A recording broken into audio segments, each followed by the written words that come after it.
We're going to go over traits that can make you more likable as a person and also have a more attractive personality. And Elizabeth Olsen does this really well, and especially the subtle things that she is doing that can really make huge differences. And these are all very practical examples. This first trait is really being able to adapt in real time. So kind of think about it this way.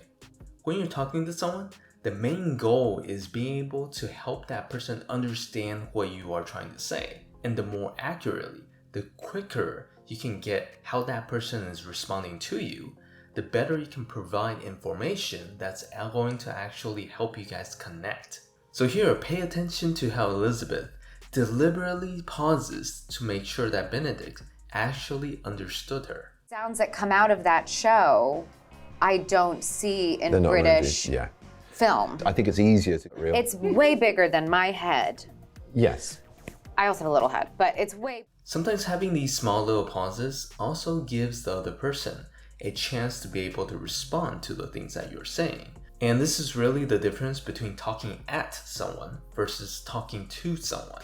Really try to engage how they are responding to the things that you're saying, especially on an emotional level. And here's a very important part, is that don't be afraid to stop and pause and simply ask a question like, does this make sense? Do you have any questions? Now let's look at this very small motion here that Elizabeth is almost ready to change her decision depending on what is Benedict's decision. It's a pretty good costume. It's a pretty damn good costume. Where I strongly agree is how nice it is to wear compared to a lot of other costumes which are not so nice to wear. I agree. This is a really small sign, but you can see that Elizabeth is almost ready to change her decision depending on that response, which really gives that flexibility to become a more agreeable person. And I know some people might be saying, wow, that is a sign of weakness because you should really stick to what you believe. But I think this is only true for very important issues because you don't want to be the person that stands up for every small thing and be very irritated with all your special preferences because only the really core things are the most important. And Elizabeth actually has really strong convictions in different areas and she is not afraid to stand up for herself. But with the smaller things that don't really matter, she is willing to overlook. The next point is being able to provoke curiosity. Because if you're able to provoke a sense of mystery within your conversations, then you're able to make the conversation more interesting and people more drawn to you. Listen to how Elizabeth has these really odd preferences or positions that are really drawing people in to try to understand why. No, I do watch myself. I just decided I can't watch these Marvel movies at a premiere anymore. Why? Well, I just, every time... Really? Yeah, I just wanted a summer job that wasn't at a restaurant. You couldn't, why, you couldn't work at a restaurant? I just, you know... Can you see that almost right after the statement that she had said, the host almost immediately asks, wait, why? Saying these little small statements really are able to help her display her unique personality. And by nature, because of how quirky or sometimes odd preferences that you do have, it really draws the people that really like your personality and like you for who you are to you. But on a side note, this is not the place to bring up really controversial topics. This is the time that you want to share small and interesting preferences like, I don't really like oranges, or I have to wake up every day at 6 o'clock. These things help people get to know you and make you more likable, as controversial as this sounds. Next is the element of playfulness. And when you're more playful, you naturally become more likable. And why do people play? The same reason why people play games. This is just more of a social playing. Even though I'm in it, I didn't read all of it because I didn't want to. And... Lazy.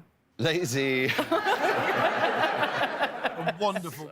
So you can see here that she was clearly teasing Benedict here, and that little nudge in the end is very important because she has to let him know that this is a joke and that she was just being playful. This is really just social entertainment. The same reason why people watch movies, play games, play sports, except they are using body language, words, timing to make things more playful. Now let's look at another one.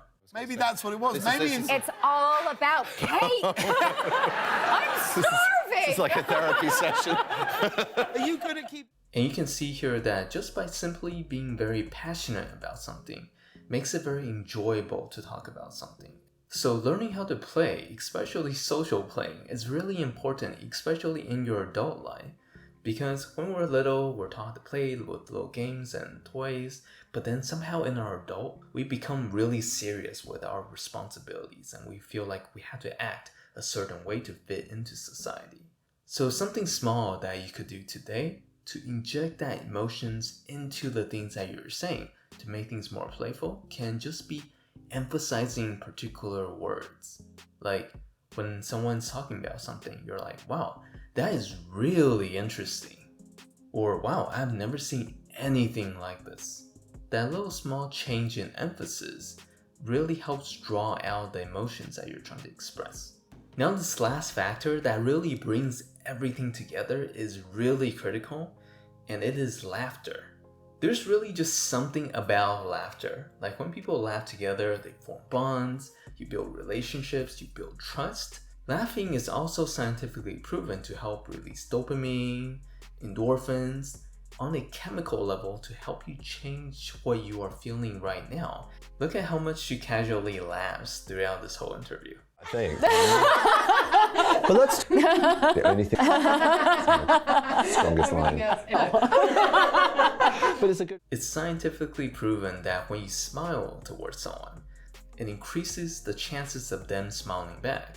And there's also another thing with laughter in that when you are talking to someone and that person tells a joke and you give that a good laugh, you also make that other person feel good about telling that joke and kind of increases that engagement for them to actually want to tell you stuff more. So the main point here is to be more open with your laughters. Like laugh often, laugh frequently, and it's just good for your health overall. But laugh at appropriate things, please. So in summary, the main 4 points are: learn to adapt in real time, provoke curiosity, insert playfulness, and have unifying laughters.